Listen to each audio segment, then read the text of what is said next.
ये है दैनिक प्रातःकाल का डिजिटल एडिशन प्रातःकाल लाइव।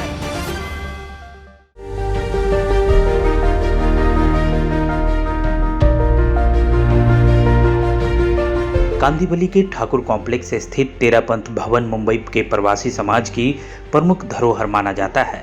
इस सभा भवन को तेरापंथ जैन समाज का राजभवन भी कहते हैं।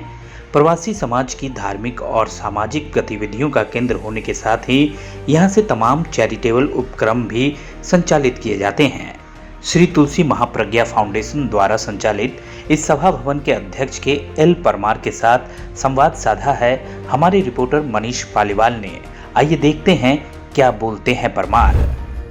नमस्कार दोस्तों, संवाद की इस कड़ी में आप सभी का स्वागत है। मुंबई में राजस्थानी समाज की एक धरोहर है तेरापंथ भवन कांदिवली। आज हम इसी के प्रांगण में और मेरे साथ हैं इस संस्था के अध्यक्ष के एल परमार साहब। तुलसी महाप्रज्ञा फाउंडेशन के बैनर तले इस भवन के माध्यम से मुंबई में बहुत सारे सामाजिक कार्यक्रम होते रहते हैं। इन तमाम विषयों पर हम बातचीत करेंगे परमार साहब के साथ। परमार साहब, प्रातःकाल लाइव पर आपका स्वागत है। जय जिनेंद्र, thank you very much for coming to the Terapanth भवन।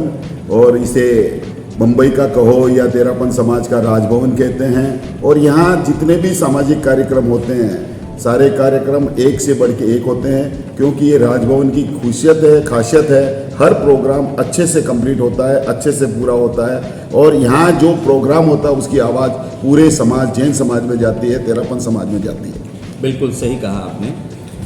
सर, आप पैसे से सीए हैं और इतना समय कैसे निकाल पाते हैं कि सामाजिक गतिविधियों में हमेशा आप संलग्न रहते हैं, पूरे जोशो खरोश के साथ लगे रहते हैं?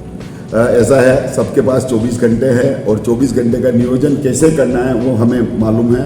और मैं कोशिश, इसमें कभी कभी थोड़ा प्रोफेशनली सफ़र भी करना पड़ता है, पर ये एक बात है कि जो इंटरेस्ट होता है वो काम करने में रुचि आती है, मज़ा आता है। और मैं ये एक हॉबी की तरह इसको लेता हूँ, ना मैं कोई एक ऐसा ऑब्लिगेशन की तरफ लेता हूँ। जो मैं काम करता हूँ दिल से करता हूँ, मन से करता हूँ, और जब तक करता रहता हूँ जब तक मुझे इच्छा होती है। और मैं प्रोफेशनल में भी मेरी जो ऑफिस है मैं उसको प्रॉपर अटेंड करता हूँ, और जो समय निकाल पाता हूँ उसमें समय में इवन मैं मेरे फैमिली को भी पूरा समय देता हूँ। हाँ, कभी कभी फैमिली के समय में कंप्रोमाइज़ करना पड़ता है, क्योंकि प्रोफेशनल एंड सोशल रिस्पॉन्सिबिलिटी दोनों साथ में जाती है, तो फैमिली कभी कभी साइड में रह जाती है। But I will try to make it out everything in a perfect way. जी बिल्कुल।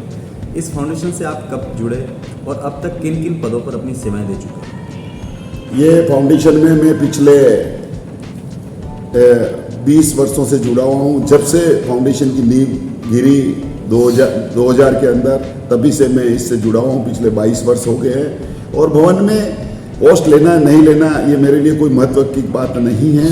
हर अध्यक्ष यहाँ आया है, उन्होंने मुझे पूरा सम्मान दिया है, पूरा रेस्पेक्ट दिया है, और उनके साथ मिलकर सब काम किया है। मैं 2009-2011 में सेक्रेटरी बना था, जब विक्रम चंद जी नाटा अध्यक्ष थे। 2011-2013 में फिर सेक्रेटरी बना, जब अशोक जी तलेसरा प्रेसिडेंट थे। और अभी 2019-2021 में मैं प्रेसिडेंट हूँ। और मेरी पूरी टीम, कार्यकारिणी के 50 मेंबर टीम बन के कार्य करते हैं, तो सारे काम अच्छे से होते हैं। सर, आपका कार्यकाल जल्द ही खत्म हो रहा है। आपके कार्यकाल में क्या विशेष हुआ जिसे आप जिंदगी का अहम हिस्सा मानते हैं? देखिए, मैंने जब कार्यकाल संभाला, सबसे पहले तो जब देखिए 2 पार्टी होती है, 2 जन होते हैं, 2 जन लड़ते हैं, तो इलेक्शन होता है। और वो इलेक्शन में I was so lucky that I win this election by 1 vote only. But मैंने सबको कहा, all 47 members who voted me are my part of my team and they will remain permanently with me.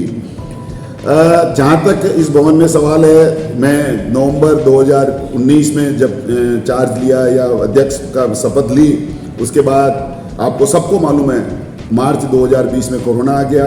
और corona में हम पूरे 2 साल निकल गए। फिर भी हमने कोशिश की कोरोना काल में भी इस भवन को अच्छे से अच्छे मेंटेन करना। यहाँ जो भी साधु संत विराजते हैं, समाज के लिए विभिन्न कार्यों के लिए सेवा में ये भवन आवे। सबसे अच्छा काम जो मुझे आज भी याद है और मुझे ध्यान रखना है, मुझे मालूम है कि हमने यहाँ कोविड वैक्सीनेशन सेंटर चालू किया। और वो वैक्सीनेशन सेंटर इतना सक्सेस हुआ कि पिछले 8 से 10 महीनों के बीच में हमारे समाज के नहीं तो 15 से 20 हज़ार आदमियों को वैक्सीनेशन करवाया। एक बड़ा यादगार है। बाकी तो पूरे कार्यक्रम सब तरह चलते रहते हैं। एक साध्वी श्री जी का 50वां संयम दिवस, जिसे हम दीक्षा दिवस भी कहते हैं, वो मनाने का अवसर मिला और मैंने फाउंडेशन को हर तरह से स्ट्रॉन्ग करने की कोशिश की। और एक बड़ी खुशी की बात है कि हमारे यहाँ जब मैंने अपग्रेडेशन की स्कीम चालू की तो 18 मेंबर ने अपग्रेड करके भवन को फाइनेंशियली, मेंटली और सब तरह से अच्छा सपोर्ट किया। तो I thanks all the my members and committee members जिन्होंने मुझे इतना सहयोग दिया।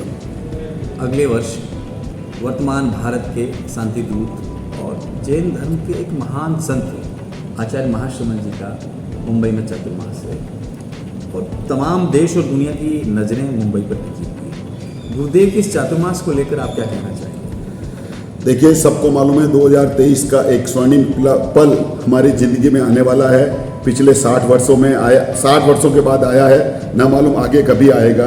तो मुंबई का हर बच्चा, तेरापंथ समाज का ही नहीं, पूरे जैन समाज के हर व्यक्ति के मन में ये इच्छा है आचार्य श्री महाश्रमण जी का चातुर्मास मुंबई में हो रहा, वो ऐतिहासिक हो, उपलब्धियों भरा हो। और हम यही चाहेंगे जितना ज़्यादा से ज़्यादा समय ये राजभवन में आचार्य श्री विराजे, बहुत अच्छी बात है। हम तन मन धन से इस प्रोग्राम को, इस चातुर्मास को सक्सेस करने में लगेंगे। ऐसा कोई भी काम नहीं होगा जिससे हमें ऐसा महसूस हो कि हमने कुछ पूरा नहीं कर पाए। और आप सबका सपोर्ट है, मीडिया का भी पूरा सपोर्ट है, तो ये नेचुरली जो 2023 का चातुर्मास है ऐतिहासिक चातुर्मास बनेगा। क्योंकि यहाँ जब 2003 में मर्यादा महोत्सव हुआ, वो भी ऐतिहासिक मर्यादा महोत्सव हुआ, तो हम सोचते हैं कि उससे डबल या उससे 4 गुना हम करें। क्योंकि 2003 से लेकर 2023 में 20 साल का अंतराल, और 20 साल में कितनी सम्मति बढ़ी आप सबको मालूम है। तो हम चाहेंगे जो 2003 में हुआ उसका 10 गुने से भी ज़्यादा ये चातुर्मास सक्सेस हो, सफल हो, यही शुभकामना करता हूँ। सर, हमारे दर्शकों के लिए आपका क्या संदेश है? दर्शकों के लिए तो कुछ नहीं, देखिए ये राजभवन है, आइए सब सेवा करिए।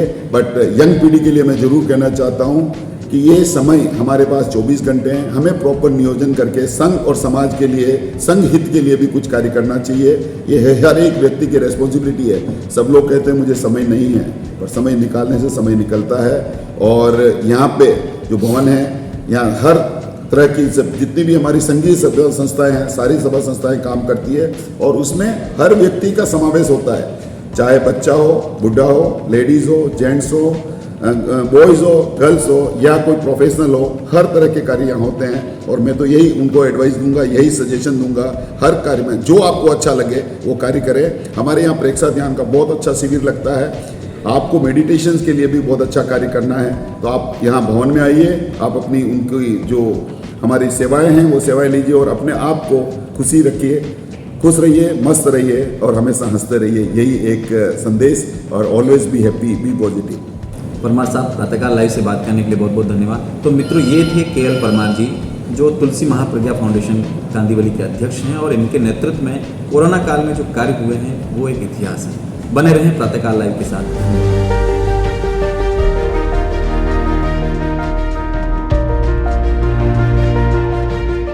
अगर आप ये कार्यक्रम YouTube पर देख रहे हैं तो हमारे चैनल को जरूर सब्सक्राइब करें और Facebook पर देख रहे हैं तो हमारे पेज को लाइक करना ना भूलें।